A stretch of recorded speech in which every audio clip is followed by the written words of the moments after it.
Prime Minister Mark Carney about to touch back down in Ottawa after his first prime ministerial tour visiting France and the UK ahead of a stop in Iqaluit. The theme of it all, shoring up Canada's position in the world as U.S. President Donald Trump attacks this country's sovereignty. How willing is our Commonwealth partner, though, to stand with us? Ralph Goodale is Canada's High Commissioner to the United Kingdom. Hello, High Commissioner. It's great to see you again. Thank you for making time. Oh, very glad to be with you. Thank you.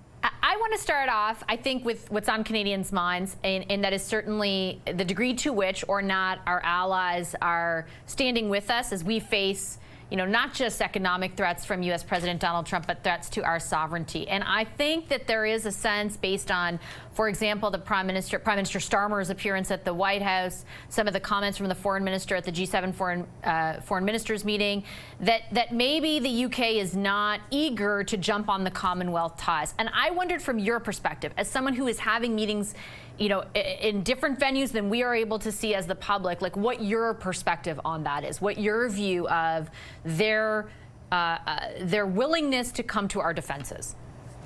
Well, there's hardly a day goes by these days in London on the diplomatic circuit that this topic of the obviously great changes in the United States and the much different world in which we live, with a great deal of now economic disruption and changes in the rules-based international order, that topic of this huge geopolitical change is on the diplomatic agenda every day, and lots of questions about Canada's situation, because we are the neighbor right next door, and without exception, what I hear from my fellow diplomats is a great deal of empathy and support, and a search for information, because I think countries realize, while Canada may be right now the canary in the coal mine, as Minister Joly says, other countries may well be next, and being forewarned is forearmed, preparing for consequences that may well affect all of them. Do you sense any hesitation, I guess, to be more clear, in expressing that support more publicly? Because again, I'll circle back to what I hear from Canadians who are wondering, hey, when Donald Trump was making that threat, why didn't the UK's Prime Minister say something more publicly? And I understand that there's diplomacy, there's other objectives at stake, there's a whole, and they may be afraid they're next. Do you think that ultimately there will be more public, I guess, statements of defense or allyship? Well, I think there's absolutely no question about the support with our allies standing with us. They may have a variety of reasons why their public commentaries are a bit muted, but I think that's changing. And just over the course of the last 24 hours, Prime Minister Starmer gave a very clear statement in support of Canadian sovereignty, as did Foreign Minister Lammy when he was asked questions in the British House of Commons. And also important, perhaps even more important than the rhetoric, Vashi, is the actual activity of these other countries.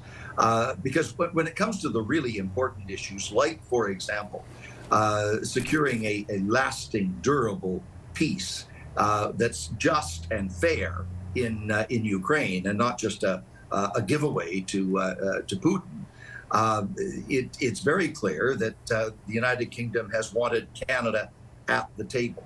Prime Minister Starmer extended that invitation personally. We've been at all the political discussions and all the military discussions.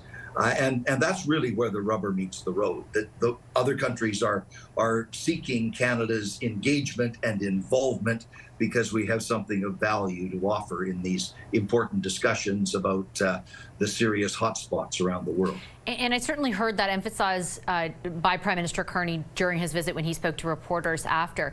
I also wanted to ask you about when you're talking about actions, essentially, that follow from everything that's going on. You know, we are looking for other trading partners. We are looking to amplify existing trading partnerships outside of the United States. And it's against that backdrop I wanted to ask you about where things stand with the UK in that vein. I know there's an agreement that governs the relationship right now, but there were talks for a brand new free trade agreement that fell apart when the UK walked away back in January of 2024. To my knowledge, that has not resumed. Do you have any other different information? And if not, why not? Well, the agreement we have in place actually gives Canada market access to the United Kingdom already that is 99% tariff-free and quota-free. It's worth about $45 to $50 billion a year. It's growing over time, and it's roughly in balance. So it's a very good arrangement. We're always looking at ways and happy to re-engage in negotiations where we can improve on that remaining 1%. But actually, the challenge is not so much negotiating more access into the United Kingdom. The big challenge is now actually marketing, getting our businesses doing more business with their businesses. It's that marketing aspect, particularly on science, technology, and innovation, on AI, on critical minerals, on nuclear power development.